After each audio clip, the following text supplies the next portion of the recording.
Good evening. We're going to go ahead and get started. My name is Kathy Sweeney, and I'm the Adult Education Coordinator here. There's many adults that are looking to be educated, it looks like. So I'm really glad you're here. I'm especially glad that Don is here. As you know, this is his second book. He didn't forget, right. This is the second book that he's written. Just a show of hands, how many people were here when he wrote his first one? Awesome. I'm glad. So you know what a great thing it is. I want to encourage you to really dig deep into this book. There is a leader's guide if you want to have a small group discussion with it. I think it's a wonderful leader's guide, and this is a very, very good book to spend in the 6 weeks of Lent if you want to do something personal, either by yourself or in a small group. I think you'll really find it very enjoyable and meaningful for the Lenten season. And so I don't need to introduce him. I just needed to get things started so he would come up here. So here's Don. Do you want to hold it? Okay.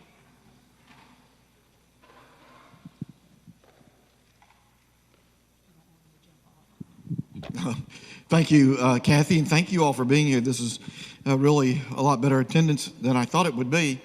And I'm going to be very informal tonight. Let me just say that this book was different for me. The first book was a collection of columns that I've been writing for almost 40 years. It was actually a lot of work to put those columns together, but other people did it. I wrote the columns through the years, and this one was different for me. It started, some of you remember it, I've had a lot of people come up to me and say, gosh, we remember that sermon series you did on the Lord's Prayer.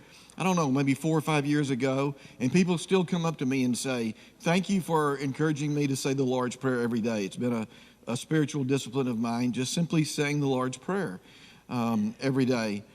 And when I preached that series, and by the way, the Lord's Prayer appears in 2 different places. Its most robust appearance is in the Gospel of Matthew, and I have that referenced in the book. But when I preached that series, I was really shocked to discover how comprehensive the Lord's Prayer is theologically. And so I'm going to say a word about that in a moment. Let me say a couple of things in introduction. First of all, I want to introduce some people tonight. First of all, I just saw Shauna Black. Where is Shauna? Right here. Shauna, stand up. I've got a reason for doing this.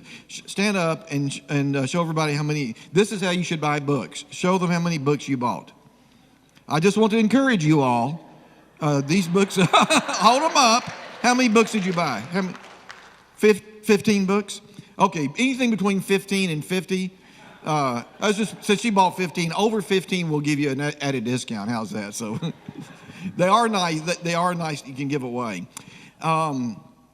And then my friend Vita Boswell, Kama, and Brianna, where'd you guys go? Right back there. Stand up. These are from my First Church Dallas days, literally kind of at the beginning of my life. Will you give them a Christ Church welcome? I'll tell you how long I've known them. When I was 16 years old, Dr. Boswell, George, operated on this knee after I tore it up playing football, and I'd known him a long time before that. I was in Denison at the time, but at any rate, I remember when Brianna was born, so lifelong friends, and glad you all came out tonight. First of all, I want to start at the back. Before you write your first book, you may be, as I was, you never read the acknowledgments. I never read the acknowledgments, and then when you write your first book, all of a sudden the acknowledgments become important to you. And if you've ever talked to anybody who's written a book that's in the book business as an editor or publisher or whatever, I'll guarantee you the first thing they do is look back in the back and read the acknowledgments. So I messed up some in these acknowledgments because we were in a hurry. I always acknowledge that I'm going to forget some people, but Kathy Sweeney is in these acknowledgments, and she was extremely helpful to me, especially towards the end. Alice McKenzie. I left off Missy Wilkinson, who was the first person to read through an early draft and was, where is Missy? Oh, there she is, right back there, and was really encouraging. And then those of you that have been around for a while know that we have a great staff, and we have a staff that's been together. A lot of us have been together for a long, long time, and nothing gets done around the Don Underwood office without the support of all of our staff, especially the senior staff, Charlotte Popolarski, my assistant. But I will just acknowledge the one that you all know is kind of my alter ego around here. She remembers the names I forget, et cetera, et cetera. Mary Harris. And I wasn't going to put her name in there. Mary Harris is the one that just keeps things going. So the other part of a book, in my youth, I oftentimes would read a book without reading the introduction. And I've learned that is a mistake. You should always read the introduction. It'll set the tone and give you an overview of the book. And I would say that certainly is true of this particular book. A number of years ago, some of this will be in the introduction. A number of years ago, we had a young man in our church that grew up with Ryan Dry. If you were there in church today, saw Ryan and Tracy. Matt Thompson. And Matt was just in his 20s when he was diagnosed. Was it leukemia or lymphoma? A very serious cancer diagnosis. And he survived it quite well. But during that time, Matt, and he doesn't live here, he lives in Austin. Matt took up meditation as a spiritual discipline. And really for years, off and on, Matt encouraged me to do this.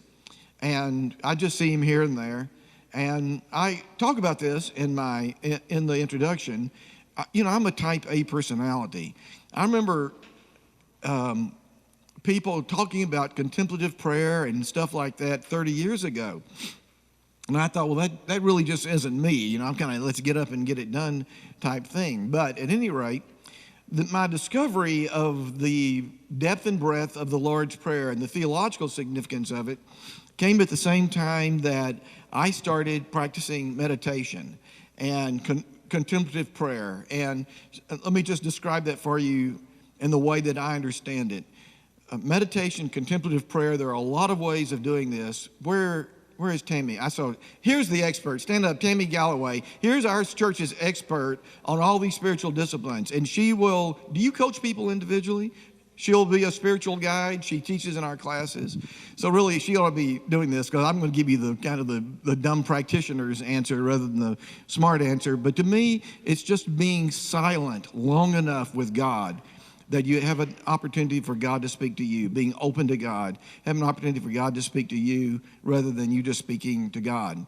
I read, and he's in the probably the country's leading authority on this. Certainly one of the two or three is a guy named Father Richard Rohr in New Mexico. And I read him every morning. This morning he talked about being open to just being facing God. And I went out early and there was how many of you saw this great full moon? It was 68 degrees, so it was good. And I just, my meditation this morning I just kind of pretended that moon was God smiling down on me. So contemplative prayer and meditation involves silence. I'd like to say it involves not thinking. It just involves trying not to think because you're going to think thoughts. That's why people give up so much. See, some of you have tried it. You know what I'm talking about. You just have those thoughts and you let them go and you stay at it long enough. And at any rate, it's become a very powerful discipline for me that I rely on every single day of my life. So in the introduction, I talk about kind of hitting a rough patch in my personal life and turning to contemplative practice, spiritual practice, at about the same time that I discovered the Lord's Prayer. When we get into the book itself, and you'll see this in the introduction, I was really shocked to see that the Lord's Prayer really covers the breadth of Christian theology, biblical theology. For instance, the original phrase, and those of you who've heard the sermons will remember this, but we go way beyond the sermons. Our Father who art in heaven. That is an expression of the transcendence of God. There we go. That's an expression of the transcendence of God. It is what I call being on our knees, figuratively being on our knees. That I'm a human person grounded in the earth, and that there is a creator that is outside of our normal, regular experience.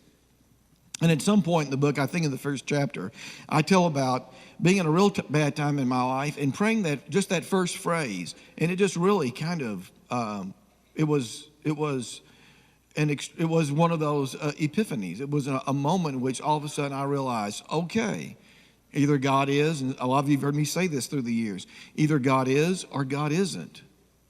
And if God is, then God created me, God created you, God created everything, and it's okay to turn loose, let go, and trust God to take care of some of the things that you and I are not always able to take care of. I don't think I refer to myself as OCD in the book, but I have confessed before that I'm a little OCD, and I can tend to be anxious. I wrote a story in the other book, in which I think that's in that book, in which I had a conversation with God about, why should I trust you? And that tends to be an issue that a lot of us have. We want to kind of be in control, and it's a fine line. It's a fine line, what we have control of and what we don't have control of. But at any rate, that is that first phrase, our Father who art in heaven, is kind of that foundational principle. I said in a sermon a couple of weeks ago, maybe 3 weeks ago, that in recent years, the first 2 chapters of Genesis have become really, really powerful for me. I read them over and over all the time. The fact that there is a God who created, the fact that there's a God who scoops up the clay and breathes life into us, that really is at the heart of what our profession is as people of faith. Jewish, Christian, lots of other religions as well. The fact that God is a creator God and that there's a transcendent God who is outside of our ordinary experience. So that fits in with our theme this morning from the sermon of mystery. When you go to the second phrase, I am summarizing a bit. I didn't think I was going to do this, but I'm going to do it quickly. Thy kingdom come, thy will be done. I call that the mission and values statement of the Christian life. It is, and remember Jesus told us to pray this prayer. So thy kingdom come, thy will be done. That really is, those are the marching orders that God gives to us. And I think almost everybody is searching for a more powerful life or a life of meaning. Certainly when you get into that halftime that a lot of us are in, you want life to be more than success, more than accumulating things. You want some meaning, some powerful meaning in your life. And so that mission statement, the fact that God is depending on you and me to make the kingdom of God that is in heaven become the kingdom of God that is on earth, is really powerful. If you consider the possibility every single day of living like that, dear God, you've got a job for me to do today. You've given me gifts with which to do it. Help me today make your kingdom in heaven become your kingdom on earth. Give us this day our daily bread is the third phrase. It's at the center of the book, and I think in many ways it's at the center of the prayer. I'm not sure exactly how I did this in the sermon series, but we spent a lot of time on that particular phrase. And we go back to, I think it's the 16th chapter of Exodus, the story of Moses and the Hebrews wandering in the wilderness, and the Hebrews becoming very, very anxious over the fact that there wasn't enough food to eat. And they rebelled against, you may know the story, they rebelled against Moses and said, you might as well have left us over there in Egypt because at least we had food to eat in Egypt, and out here we're going to die. And it is a remarkable story in which Jesus teaches them to trust, in which God teaches them to trust God one day at a time. And he says, you're going to get manna from heaven, you're going to get quail in the evening, manna in the morning, but don't try to store it up because it'll go bad. And there, of course, they did. Some of them tried to store it up. It did, of course, go bad. And so God literally forced them to depend on God on a daily basis for their daily bread. But of course, when Jesus uses this word daily bread, he's talking about more than bread. He's talking about the spiritual, emotional, mental, and physical resources that we need every single day. Every single day. And I think it's in this section where I unpacked some things that really weren't in the sermon series at all. I think Jesus, there was a time when because I thought it was more personal, I'd say, God, give me this day my daily bread, the spiritual, mental, and emotional resources I need today. And I thought that made it more personal and more powerful in a way until I started looking at it, and I thought, Jesus said, give us our daily bread, and he did it for a reason. Because one person doesn't thrive with all thriving. It's this sense of community. The Greek word is koinonia. We are all tied together in this spiritual life together. And so I tell a pretty interesting personal story in that 3rd chapter about daily bread. And today I talked about mystery. I'll leave you hanging to make you read through. It's very, very personal story. When we get to, in some ways, if the chapter on daily bread is at the heart of it, maybe the two most important chapters are the 2 chapters, and difficult chapters are the 2 chapters on forgiveness. And I'm not going to go into that because it would take a while, but you know this story. We have trouble learning to accept the fact that we are forgiven. The reason is we have all these tapes in our head. I'll just tell you right now that one of the things that I did with this book is especially towards the end, I weaved in insights from the world of psychotherapy. These aren't complex, difficult insights, but I talk quite a bit about the psychological challenges we have, our tendencies to carry guilt with us, our tendency to retain memories. I talk about how memory is really important. We can't really survive without memory. We have difficulty surviving, and some of us are having more and more difficulty with that. Memory is important to us, but memory can be our enemy as well when we are unable to forget certain things. And I'll bet you, we're not going to go around and ask for testimonies on this, but I'll bet you there's not a single person in this room who doesn't have a memory that they wish they could forget. Get it out of your brain. And that's one of the things that happens when you sit down in contemplative prayer. All those memories, get it out of your brain. If you'll practice long enough, Tammy will tell you this, if you'll practice long enough, you will get pretty good at it. It takes a lifetime to get really good at it. And I've already used up most of my lifetime, so I may never get really good at it. But trust me, I don't know. Contemplative practice reduces dramatically the number of visits I need to make to my therapist. I'll just put it that way. If you want to try to achieve some balance in your life, then contemplative practice is the smartest thing I know to do. To learn how to deal with those obsessive thoughts, anxieties, fears, anger, that we all have. We just all have them. I've not met anyone who doesn't have them. So I delve into that quite a bit in the 2 chapters on forgiveness, a lot more than we did in the sermon series.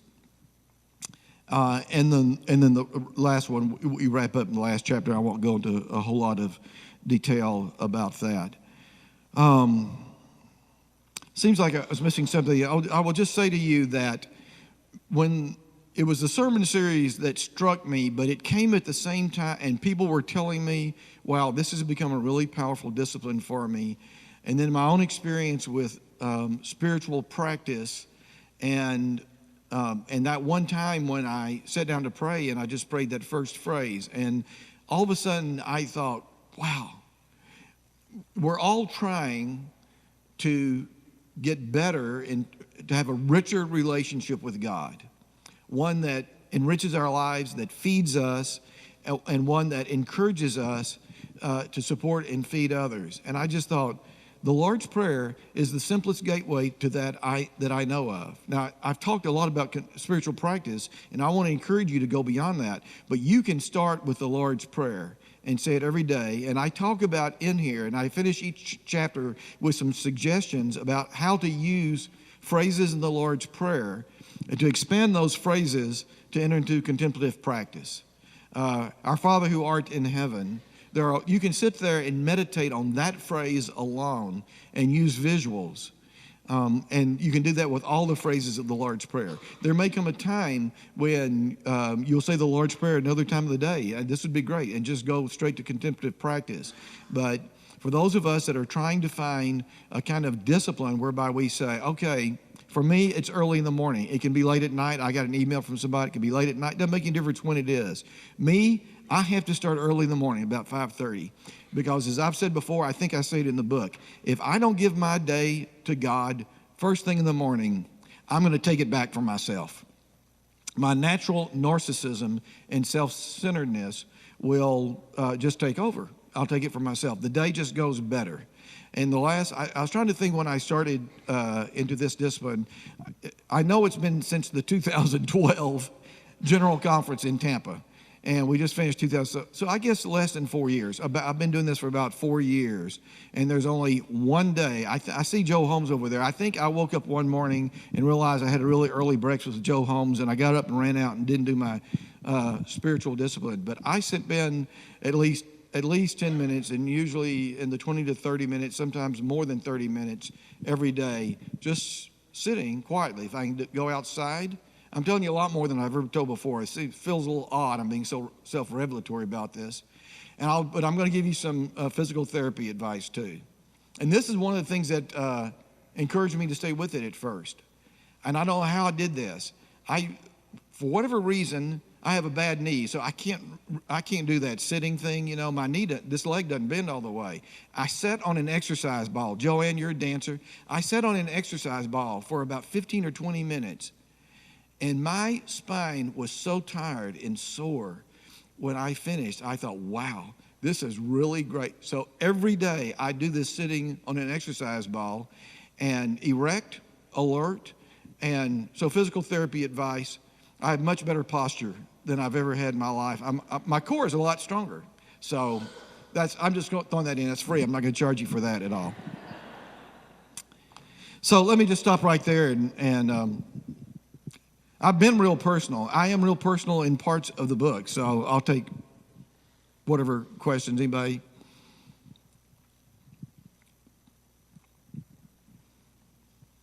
I'm glad I answered all your questions.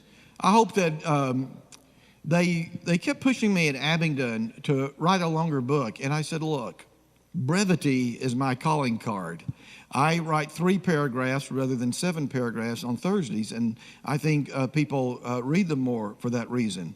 I have a really bad habit. If I look at a book on Amazon, I look to see how long the book is because I like reading a book and getting it finished and going on to the next one. So it really does read fast, but I think that if you'll read through this as just kind of sit down with me and read through it with me, and do it as a kind of, I think you will learn, unless you're really biblically literate, I think you will learn quite a bit of biblical theology. We talk a little bit about Paul's letters in here. 2 things. The story from Exodus, we have quite a bit from the first chapter in Genesis, and then we have quite a bit about from Paul's letters, especially on the issues of forgiveness. So you'll find biblical theology, and I think it makes good discussion material if you're in a small group or a Sunday school class. And then all along, my intent has been, we have 2.1 billion Christians. This is in the introduction, so I'll just finish this way. We have 2.1 billion Christians in the world. Almost all of them know the Lord's Prayer by heart.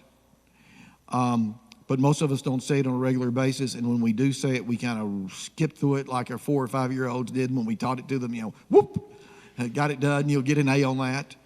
And so my fondest hope, and I say this, I think, is that people would rediscover the Lord's Prayer, rediscover the power of the theological and biblical message that it so in such a remarkably, I was shocked, in a very robust way, represents a lot of biblical theology. And then lastly, but maybe most importantly, rediscover the Lord's Prayer. The title is pretty like Jesus, Rediscovering the Lord's Prayer. My original working title was Rediscovering the Lord's Prayer as a Guide to Deepening the Spiritual Life, or something like that. So that would be my final and greatest hope, that the Lord's Prayer might become an opportunity for you to enter to a new kind of practice. I like that word practice. I explained in here why I like the word practice rather than discipline. Enter into a new kind of practice that really does deepen and enrich your relationship with God, and therefore your relationships with everybody else. So thank you very much, and thank you for being here. Thank you for buying the book and sharing the book.